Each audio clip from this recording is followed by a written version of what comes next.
Audi. The 11 car is at the International Horseshoe. 5:40 is about 6 seconds back now. Wow. Oh my goodness me. Babini has made it to the pits. It's gone, gone for Babini. Damien Faulkner's in third position for Dodge, and it may be better than that yet. There's only 10 seconds between Rast. The white flag is out this time, 3.5 miles, and still you can't write the headlines. The 54th Rolex 24 Daytona will go to the wire. Live on IMSA Radio and TV from the Daytona International Speedway.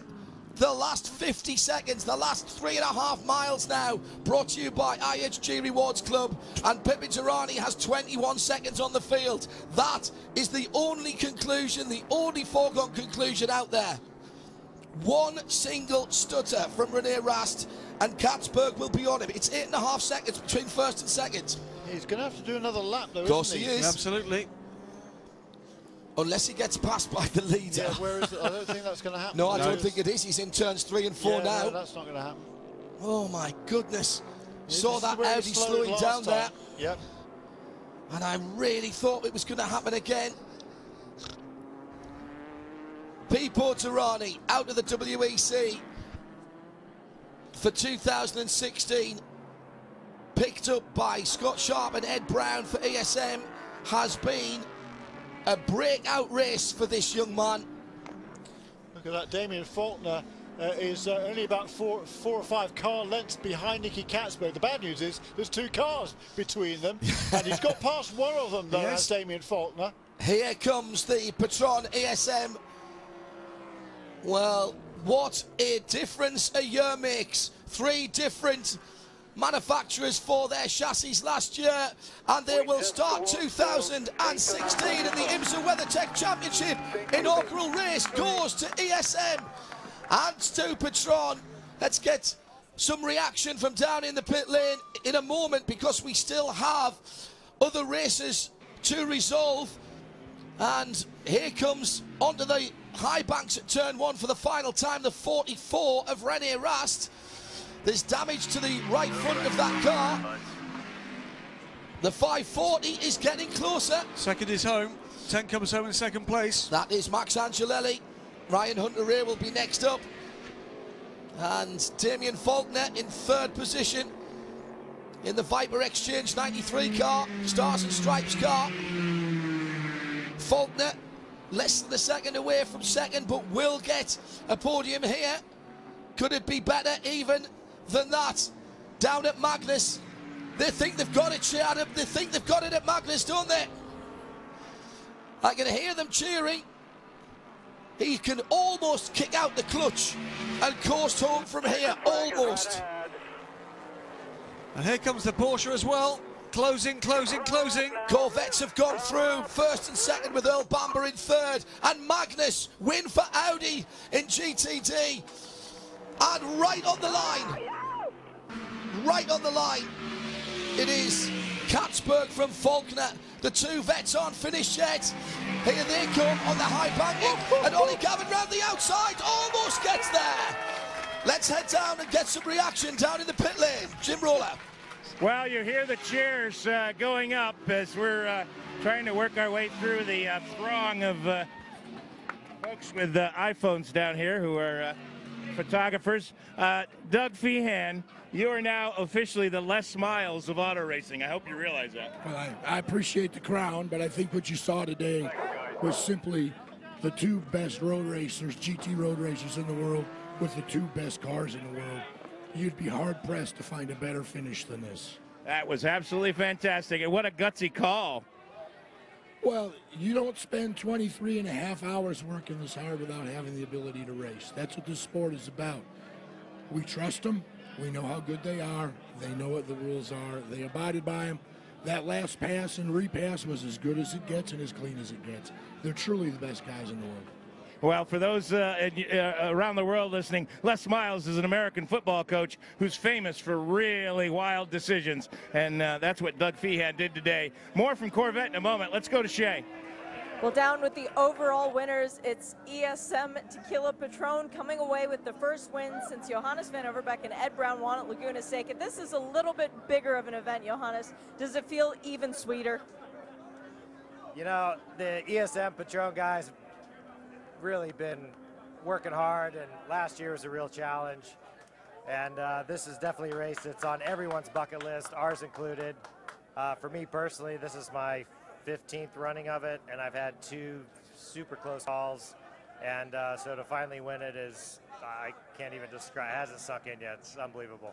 What a massive contrast to what you guys went through last year with the new car at the beginning.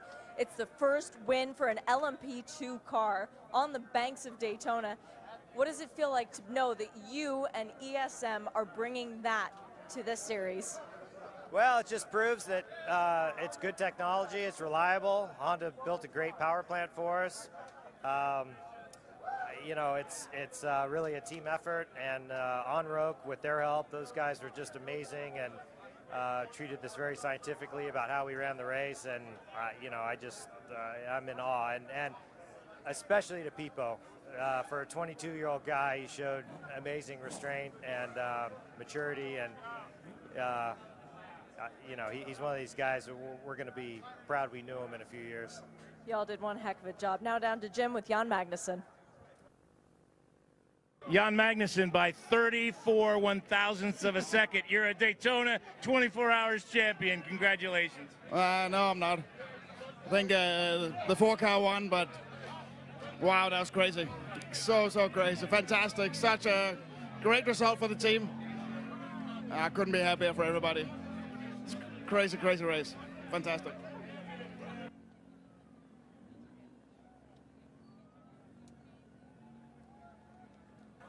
Down at Magnus, the celebration has already begun.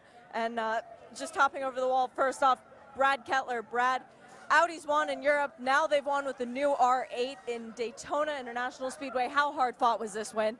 This was one of the hardest fought ones I've ever been in. And I just can't say enough for everybody that donated to it, for all my team, for the Magnus team, for all the people at home. It's just unbelievable. Lars Geiersing, incredible tactic. I mean, he played it absolutely amazing. Renee in the car responded with what we needed him to do. We had him saving fuel. We had him going fast. We were back and forth. And he played it perfectly. Renee is the master of fuel saving. He learned a lot of that from the prototype. And he applied what he knew here today in the moments when it counted. I couldn't be prouder of anybody. To bring our new car here, our new GT3 car we also love and we're so proud of. It's just an amazing feeling. I've heard you this emotional only once before, and that was at a Le Mans win. Thanks, Brad. Jim's down at Corvette still. It feels just as good. Well, let's really interview a winner this time. Sorry about that, guys. You, Tommy Milner, are a Rolex 24 champion. You're going to get a watch, and it's going to have 34 1,000ths of a second on it. That is unbelievable. I mean, I'm sure I didn't know who won, to be honest, there at the end. I mean, what a race. I was waiting for the call from the pit stand to basically say, no, okay, let's end it here. But, I mean, those two, Antonio and Oliver, they put on what a show that was. I couldn't watch. I had to watch, but I couldn't watch. I still don't even know what to say right now. It's just, it has not even for a second sunk in yet. After all the hard luck of last year that you guys suffered, this has got to be even more satisfying, isn't it?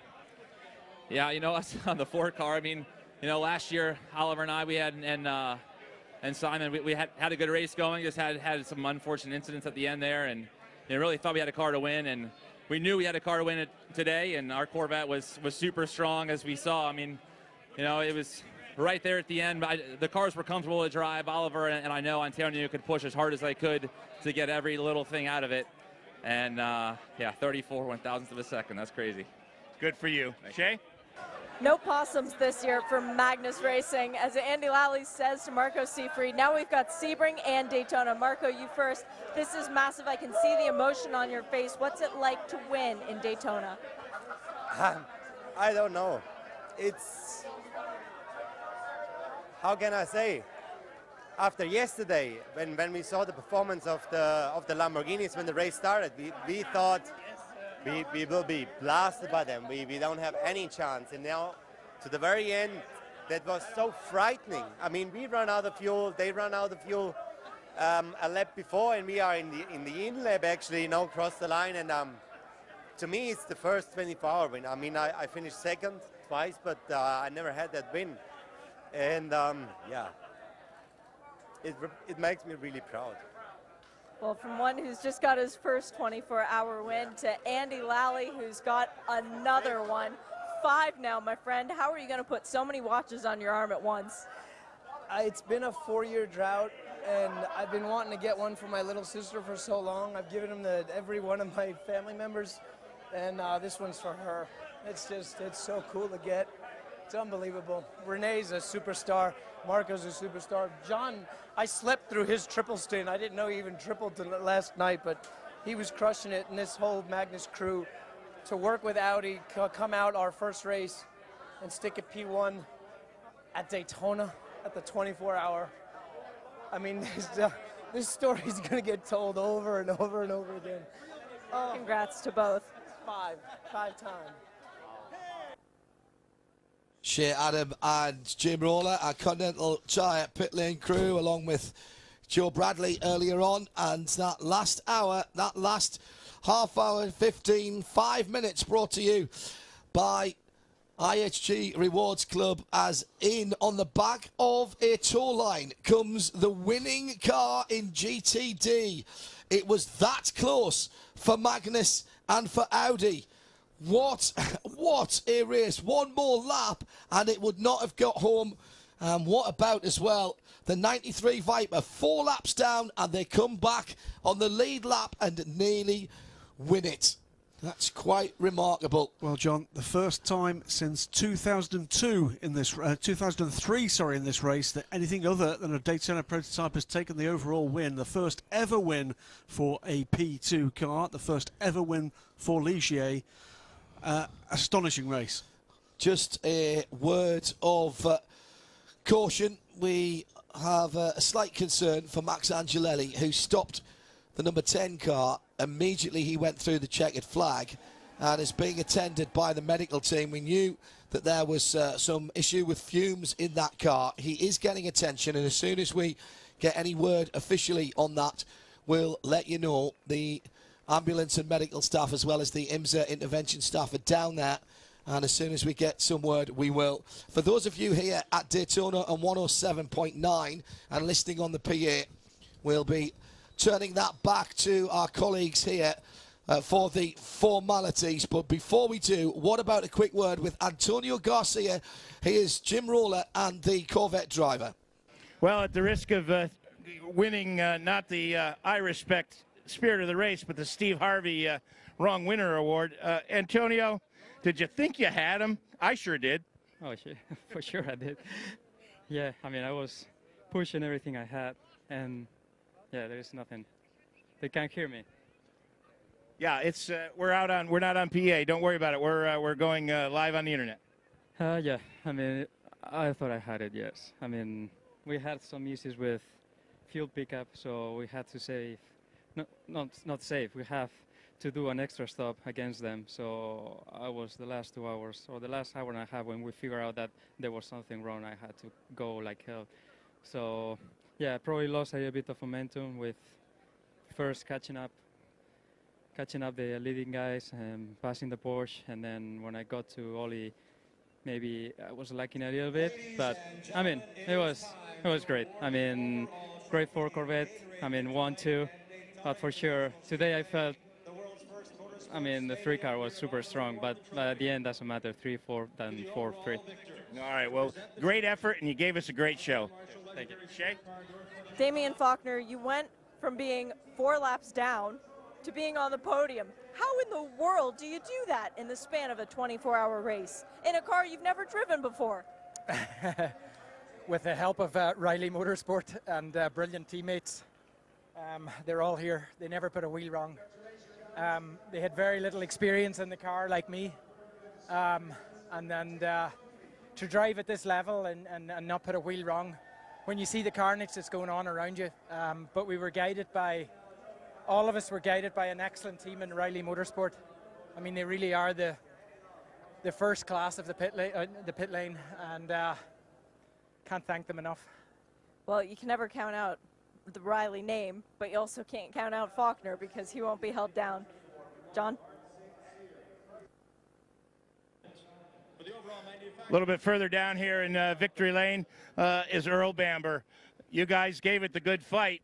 You were the teams to beat. Last year you were on a great winning streak, but just fell a little bit short today. What happened? Yeah, I mean, we pushed really hard. We were leading to the last hour, but the Corvette guys were too strong on pace.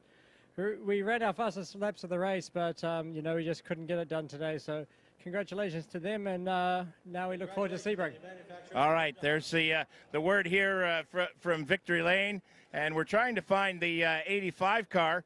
And when we do, John, we'll get back to you. There is a throng of people here, both fans and team members alike.